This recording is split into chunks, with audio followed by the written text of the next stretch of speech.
दोस्तों, आपने पुरुष खतना के बारे में तो भली भांति परिचित होंगे, लेकिन क्या आप जानते हैं कि पुरुष के अलावा महिलाओं को भी खतना किया जाता है? तो आपको थोड़ा यकीन करना मुश्किल हो जाएगा, लेकिन ये 100% सच है। तो आइए जानते हैं कि आखिर पुरुष और महिला खतना क्या होता है।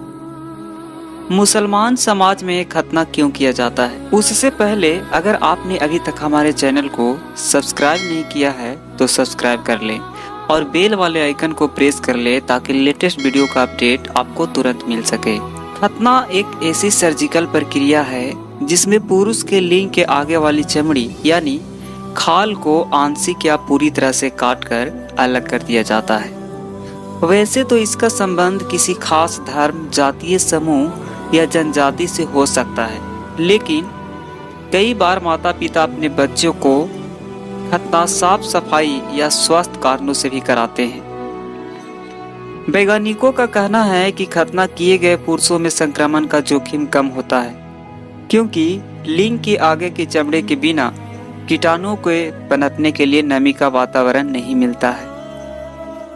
लेकिन बहुत से लोगों का मानना है कि यह एक हिंसक कृत्य है और शरीर के लिए नुकसानदायक है। आपको यह जानकर हैरानी होगी कि खतना सिर्फ पुरुषों को ही नहीं बल्कि महिलाओं को भी किया जाता है, ताकि उनकी सेक्सुअल इच्छाएं दबाई जा सके। ये किसी एक लड़की की कहानी नहीं है, ना ही आज से 500 साल पुराना कोई वाकया है। औरतों का खतना एक ऐसी प्रक्रिया है जो आज भी भारत समेत दुनिया के बहुत से हिस्सों में जारी है। 7 साल की बच्ची जिसकी माँ, दादी, नानी उसे चॉकलेट या आइसक्रीम की लालच देकर घर से बाहर ले जाती है। बच्ची खुश है, इस बात से पूरी तरह से अनजान है कि आज के बाद उसकी जिंदगी बदल जाएगी।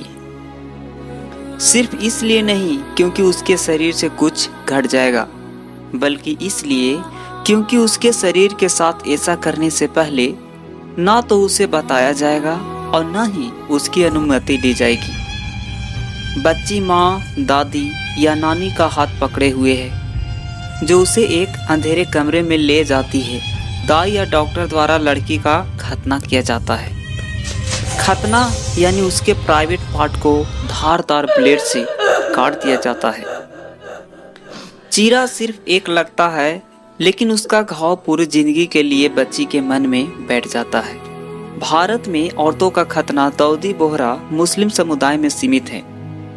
बोहरा शिया मुसलमान होते हैं, जिसकी आबादी भारत में मुंबई, मध्य प्रदेश और गुजरात में अधिक है। बोहरा समुदाय के आदमी सुनहरे रंग की कढ़ाई वाली टोपी पहनते हैं और औरतों के बुर्के रंगीन और खूबसूरत कढ़ाईदार होते हैं।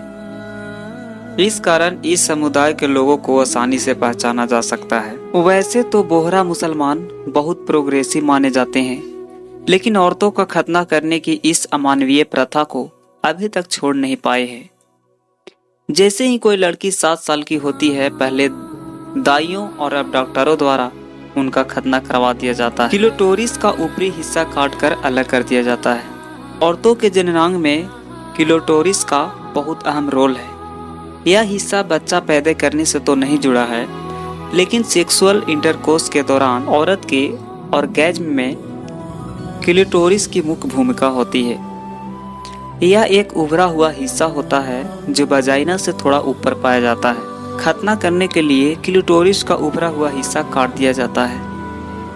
इसके पीछे बोहरा समाज के कुछ लोग एक दलील भी पेश करते हैं। क्लिटोरिस को बोहरा समाज में हराम की बोटी भी कहा जाता है।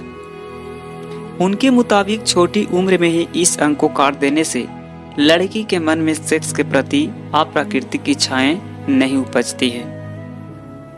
उनका मानना है कि जिन लड़कियों को खतना होता है वो अपने पति के प्रति ज्यादा ईमानदार होती हैं। कुल मिलाकर महिलाओं के खतना करने का मकसद उनकी सेक्सुअल इच्छाओं को मार देना ही है।